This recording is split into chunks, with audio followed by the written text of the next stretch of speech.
What is up, everybody? Rob here, and welcome back to the Newb DM. Today, I've got another installment of Myths of D&D. We're going to be going over the Succubus and the Incubus, their children, the Cambion, and their mother, Lilith.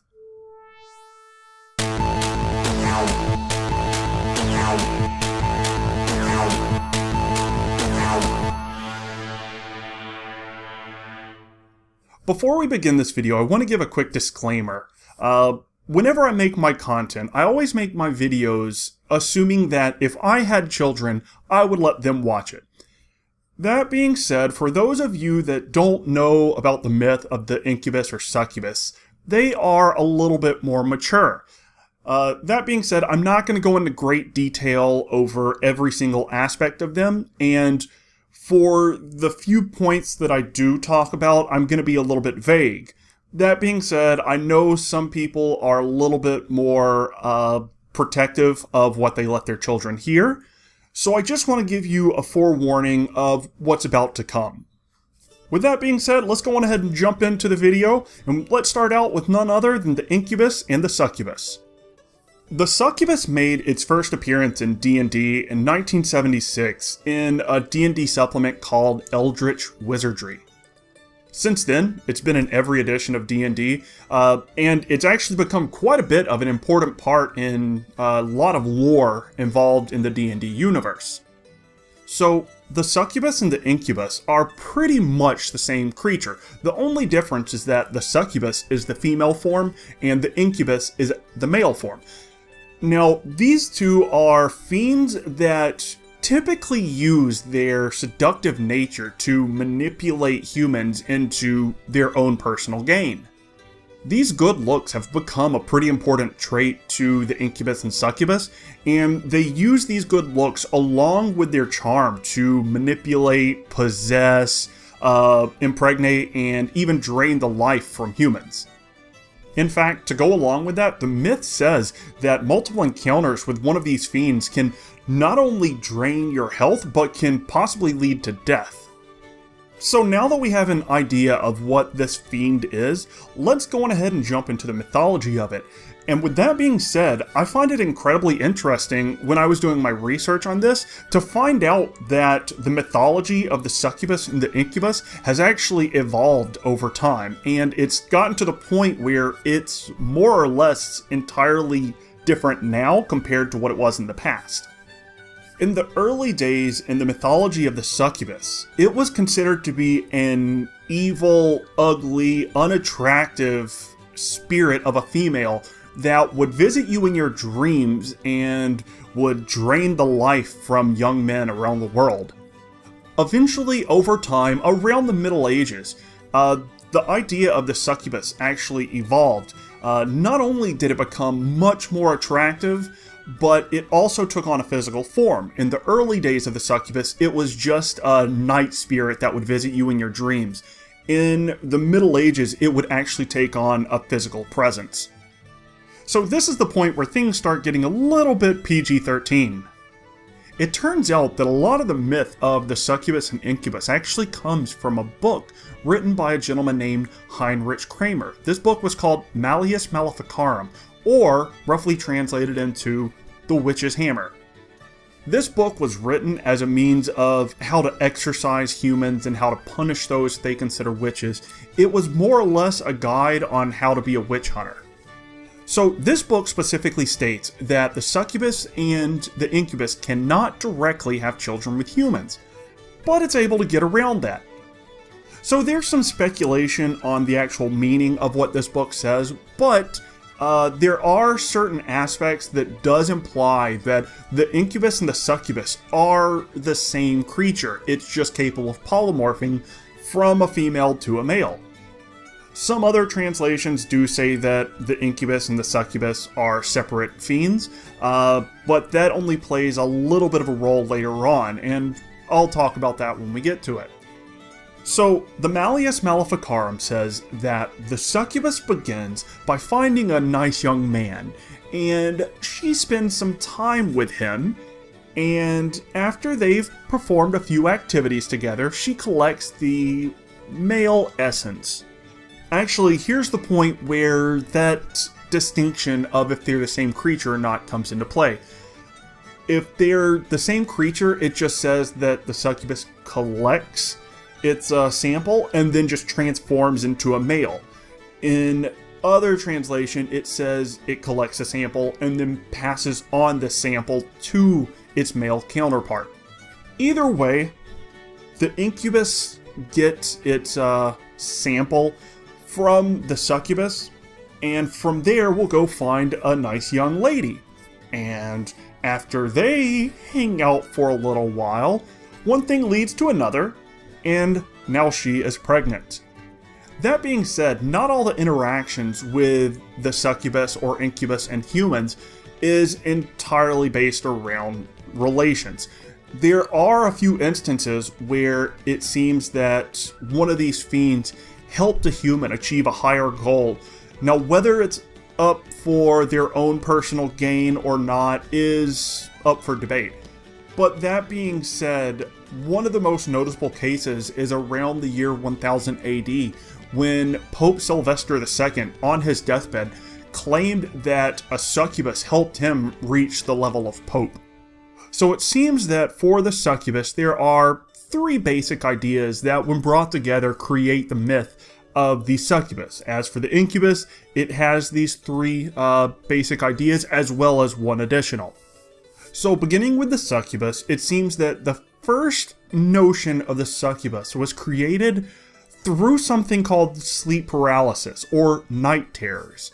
Now, without getting into a lot of the science, basically what happens is there are instances where people have woken up at night mentally, but physically their body is still asleep. Now, when you sleep, your body tries to more or less shut itself down or go into like a chemical-induced paralysis, more or less to prevent you from flailing about while you're dreaming and hurting yourself. Well, during these points where your brain wakes up but your body doesn't, there are instances where people will start to hallucinate and see things. A lot of people claim to see demons or ghosts. This is actually one of the explanations for alien abductions. It would also explain the early myths of the succubus, because initially it was considered an evil spirit that would visit you in your dreams. The second point involves a problem that young boys have when they start going through puberty. I'm not going to talk about it too much, but let's just say it's referred to as nocturnal emissions, and typically the boy wakes up and has a mess to deal with. I hope you all understand that, because I'm not talking about it anymore in this video. And lastly is probably the simplest and, in my opinion, most likely reason for the succubus to have been created, and it was just a means of people getting around feeling bad for having sexual experiences. Beginning with its early creation and going through the Middle Ages, any kind of sexual activity was thought of as being sinful unless it was purely used for procreation. By creating the succubus, it gave these boys a scapegoat for whatever their reason was for their experience. Unfortunately, it seems that the idea of the incubus came about as a means of either a sexual experience or sexual assault between a man and a woman. A lot of sources seem to point at the idea that instead of taking responsibility for their experiences, people would instead claim that there was an opposite to the succubus called the incubus, and that this incubus either forced or charmed the female into whatever experience they had. So comparing the D&D lore to the mythology of these fiends, honestly, they seem fairly similar. There are a few small differences here and there, but for the most part, they really seem to match up fairly well. They both seem to be less aggressive and more focused on using their charm and their good looks to coerce humans and interact with humans. In fact, neither of them are particularly adept at fighting. In fact, I don't think I found any mythology where a succubus or an incubus actually physically attacks another human.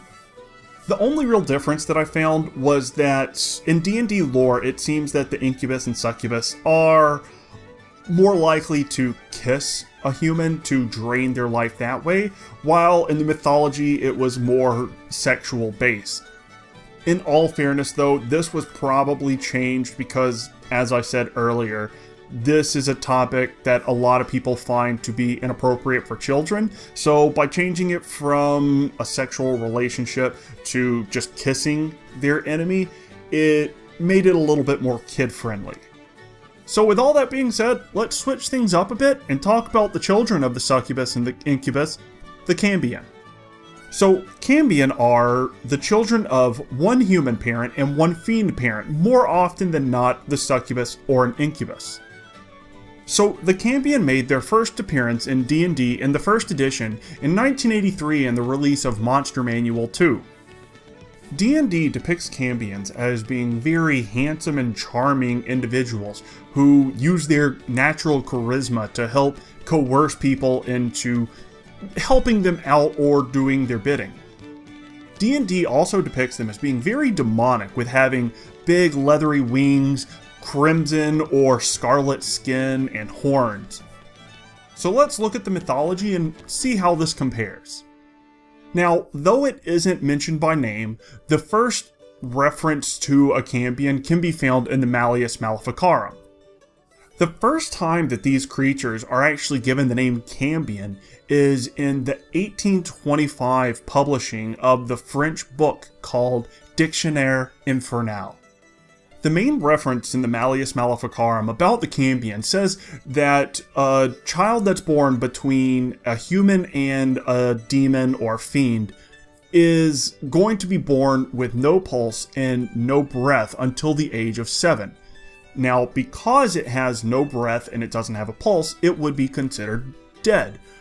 The reason it's suspected that this is in there is because if witch hunters would happen to find somebody they suspected to be a witch, and they would have to possibly either exorcise or even kill the child, it would allow them to do this without feeling much reprimand or repercussions for the heinous actions that they have to perform on these children. It also states that these cambion children, when born, not only don't need physical contact, but don't want physical contact from humans. It also states that a lot of the times they tend to have some kind of physical disability. Again, this is thought to be a reference for the witch hunters as a means of more easily identifying somebody that they suspect would have some sort of interactions with a demon or the devil. Lastly, the book says that these cambion children typically grow up to be very beautiful and alluring, while at the same time they're also very cunning and evil, and because of this, they're able to more easily manipulate humans. So when comparing the D&D lore to the mythology of the cambion, I do find that while they are similar, there are more differences than compared to the incubus and succubus versus its mythology. One of the big differences is that D&D references the cambion as being power-hungry and feeling like it has a role of being the ruler of everyone around it.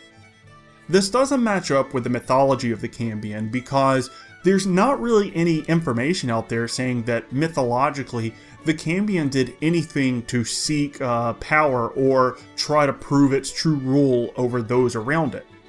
Possibly the biggest difference, though, is the actual appearance of the cambion. In mythology, the children were known as having deformities, but there's nothing that states that any of these deformities were incredibly severe. In D&D, on the other hand, cambions are more or less devils that have the basic shape of a humanoid.